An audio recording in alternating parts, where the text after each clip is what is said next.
What is programming? Programming is the process of writing instructions that a computer can follow to perform tasks. Think of it as giving commands to a machine in a language it understands. These instructions are written using programming languages like Python, Java, C++, and JavaScript.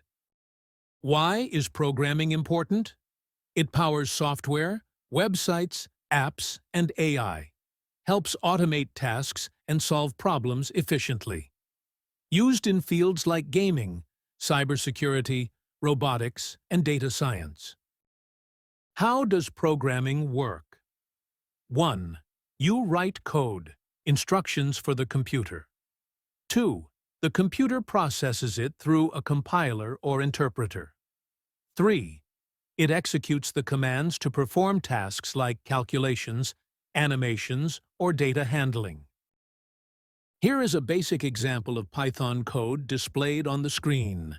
This simple program prints text on the screen.